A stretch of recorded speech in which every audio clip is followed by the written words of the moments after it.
What is up, guys? My name is Curtis. This is Northerner Garage, and today we're working on the 55 Mercury M100. Also, it's the exact same thing as a Ford F100, same chassis, same everything. But this is gonna be the video of all videos. Instead of breaking up to a whole bunch of parts, I'm just gonna slam this thing out one video. So we're gonna get this thing basically done in this video. That's the intention. So we're gonna do all the fluids. We're gonna bleed the brakes. We're gonna do fuel pump, fuel lines, fuel filter. We're gonna get the air intake on it, new filter. We're gonna get a new bench seat in it, or possibly a buckets with the center console. I'm not sure yet. I actually got to go to a pick and pull and find one. I know basically my width from door to door inside. I gotta find one that fits, something that I like, that has a good style for the truck. Pick that up, we'll get that in. We're gonna peel off the passenger wood running board, because I don't have a running board on one side right now, and put the factory metal running boards back on it. We're going to do the alternator. So the alternator that's on it might work, might not, I don't know. It's an externally regulated alternator. The external regulator I did not wire into the new chassis wiring, system wiring, so I went with a new internally regulated alternator. We're gonna get that on the truck. There's a whole sort of things we're gonna get done. Basically, the goal is, once this video's done, this truck will be ready to substantially hit the road. We're still not gonna have a box in it. I still need to figure out tail lights. The only reason with that is because I'm kind of looking at ways I can get around getting the box on it right now to get it on the road. Again, if you're just tuning in, this truck needs an out of province, basically a safety inspection. Box is in, it's all there, but it's not in great shape. So rather than throwing it on and guaranteeing a fail with it on, I'm trying to see if there's a way I can just put wheel tub on the rear end and like magnetic tail turn signals to get it past the out of province safety inspection, and then that way I can work on the actual box. I'm just trying to find a quicker way I can get this thing on the road. And the only other thing that won't be done in this video is brand new tires. Obviously, it's the middle of winter. I live in Canada, you know, I got 2 feet of snow outside, it's minus 30. I don't want to spend that kind of cash right now. I got 3 or 4 months, 5 months to realistically get that done. So we're gonna kick that can a little down the road. But this video, we're gonna get into a whole bunch of things. So let's just jump right in and get right into this thing. And I'm gonna start with the charging side. I want to get this alternator done. I want to get my electrical system done. So with that, yeah, let's get this alternator off. Let's get this old regulator off, and let's get the new one on the box and on the truck. Well, let's get right into it.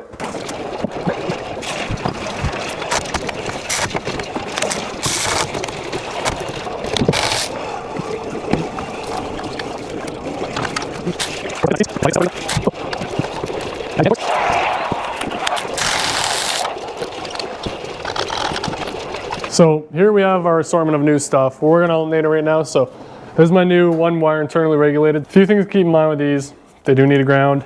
Then you just have your positive. Pretty straightforward, but this one mounts like this on the engine. So this is our bolt. This is our, I guess call it passenger side.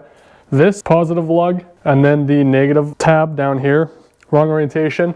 So we're actually gonna take these 4 bolts off and then clock this 180 so I can get to this negative, or this positive on the other side. This negative, like, it is just a little tab coming off of one of the housing bolts. We'll just throw that on that side as well, but I'll make it easier for installation. So the alternator's on, the new one. A little bit of a fitment issue. I still have a bit of a gap here up at this ear, so we're contacting the dipstick tube here. I'm just gonna get a wrench on it and pry it back, give us some space. And then I'm not gonna tighten up this bracket here because my belt is cooked. It's looking real bad. It's very crunchy, so I'm gonna get a new one. I do need to do a parts store run tomorrow. I'll get a belt there, and I have a couple other things I already have on the list. But for positive, so positive lugs here. Obviously, I don't have like inner fender wells. I can just run the positive along too. So we're probably gonna loop it up across valve covers, back.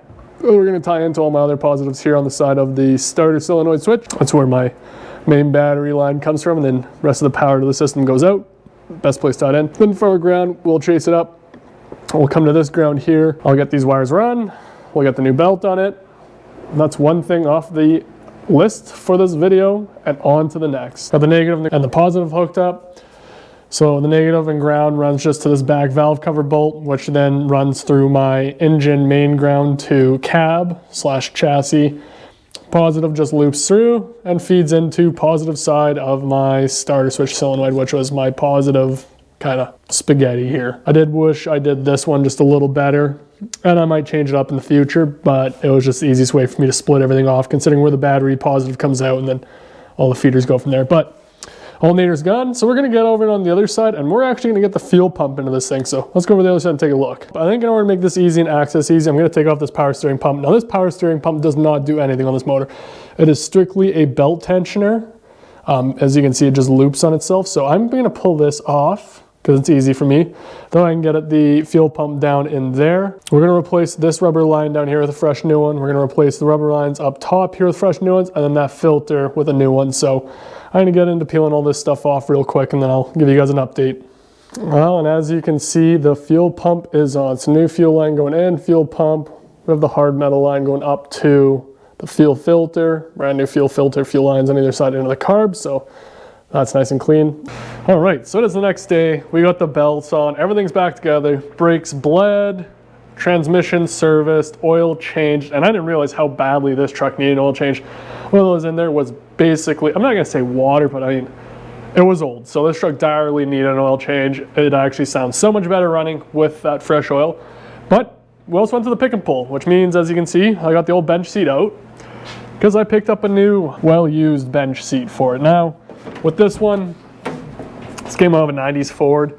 Opted for this one because it does slide back and forth. That is something that for some reason I wanted, and it does tilt forward to a degree. It does have a latch on the back to release. Fits better than whatever that seat came out of. This one is about 2 inches narrower, so it fits a lot better between the doors.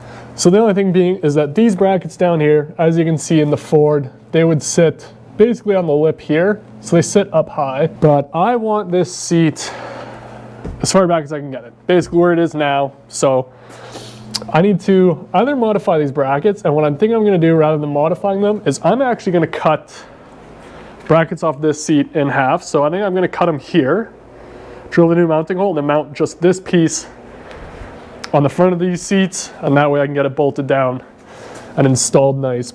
So we're going to pull this seat out, we're going to peel this bracket off, the spring that's off of it, and then we're going to test that one.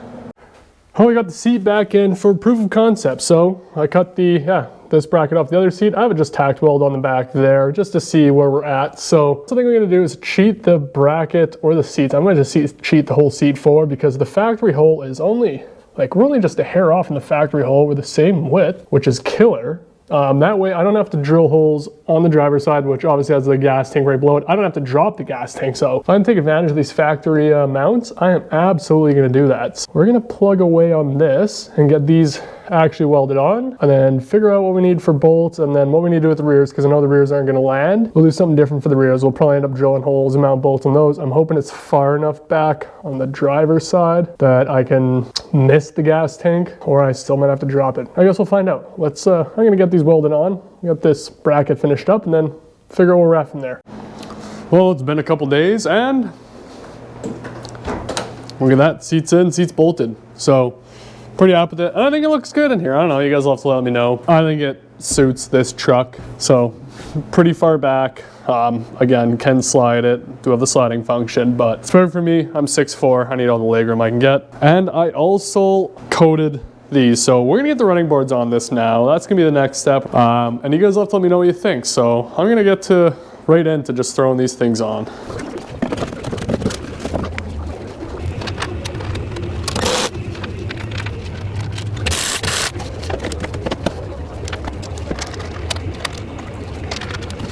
Well, we have the running boards on both sides. This side, you know, stanchions for whatever you want to call them. Little tweak the back ones, but got to bolt down.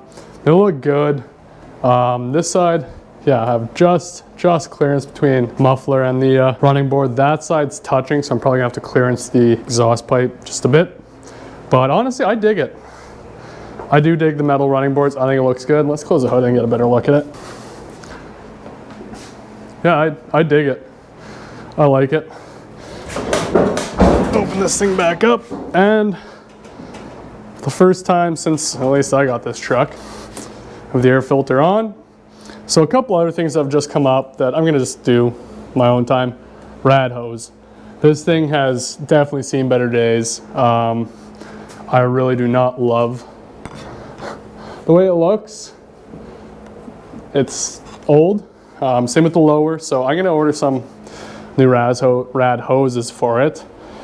There's also a couple wet spots in this radiator, so I'm a little nervous. I'm gonna have to replace the rad in it. Again, I just replaced the rad cap in it because the rad cap was leaking, but I am starting to almost think that the radiator itself also might be leaking. So I'm gonna see what I can find for an aftermarket that fit in this space. We'll measure it up. Same with these rad hoses, I'll measure them up. See what I can find on Summit.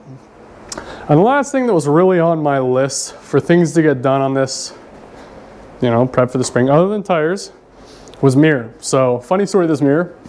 I bought a mirror for it, period correct, a while ago. And I went to go install it and I came to the driver's side and there was nothing here. They had shaved it.